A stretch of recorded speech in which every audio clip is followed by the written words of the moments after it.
Hi guys, this video is at a request. Someone wanted to have a quick look around my Land Raider and wanted me to go over how I did the mixed mud effects. Basically, the stuff you see here, if I can zoom in, and hopefully we'll get some clear shot. It's really simple to do, and it literally cost me nothing at all. And we'll see it also down here if I can zoom in.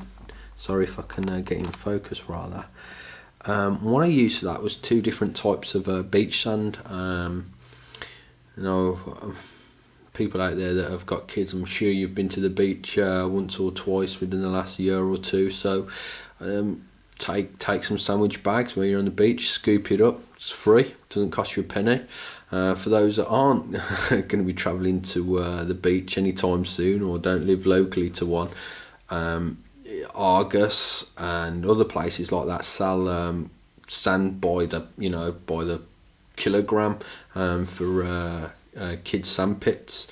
As long as you dry the sand out first, leave it out in the sun or anything basically to dry the sand out, because normally when you buy pre-packaged sand it's quite moist and damp, which you don't want. So once the sand's dry, you literally get a little tub, and example, say this is your tub, you pop the sand in. You want more than one type of sand. The reason being, in reality, there's no one type of grain to dirt. That you'd have medium bits of dirt and tiny little minuscule pieces. So basically, the more different textures that you can chuck in that little pot, the better.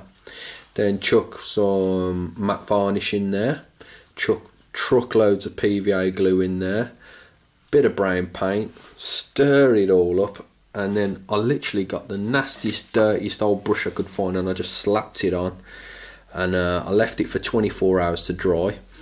And then I went over the initial paint, which was a really dark brown, and then I just brought up the brown.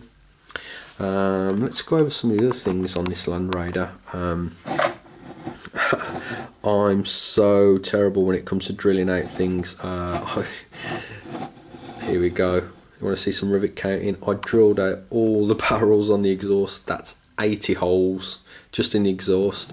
I think I counted the hole count on this Land Raider. I think it was over 130 holes with all the hurricane bolters and whatnot. Also, people probably know I like putting decals on. That's just like some serial number there, and this is actually on the decal sheet, and you get one thick bar of hazard warning. And I actually measured the gap between there and cut it down to size. I really couldn't be bothered to paint the pattern even on both sides. It wouldn't have matched. Well, it could have, but you've got to plan it out to get it to match. So I did that. They're cut down from a sign where it's just one half of a wing and then a round bit. I don't know what chapter that's from, I'm afraid. Sorry. Anything else? Nothing else special done to it really. And the drip marks you see there, no fancy weathering pigments or anything special there. That was just Scryphone sepia, and I just kept putting a few lines down there to look like some rust stains from some of the rivets. Yeah, I think that's about it. The front. Yeah, basically, whenever you're painting something, I try to think about something. What would happen in the real world? Well, if these are keep smashing shut, if this is coming down, obviously the bottom's going to get caked in mud. It has to.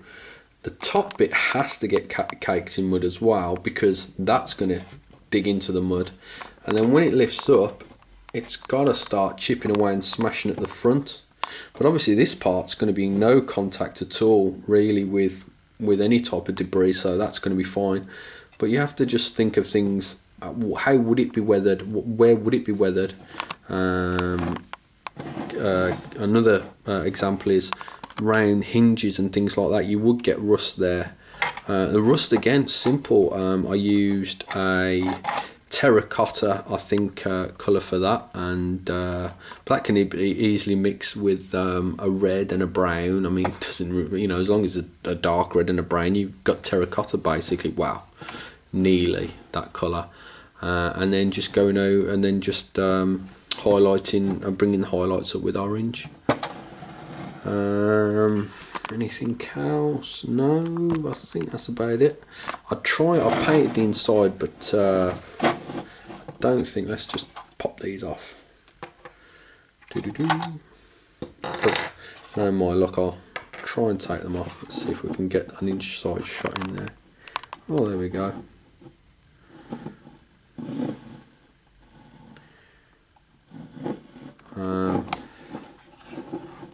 Yep, that's about it. Can we get a shot from the top? I don't know. No, probably not. Can't be bothered. Anyway, that's the Land Raider, and as I say, sometimes, you know, the simplest application of a certain thing like the mud on this tank can just set it off. You know, obviously I've dry brushed towards the top end, but still, it's really simple to do. So next time you're at the beach with the kids, grab 5 minutes yourself and pinch some sand. Okay, thanks for watching, guys, and catch you on the next one.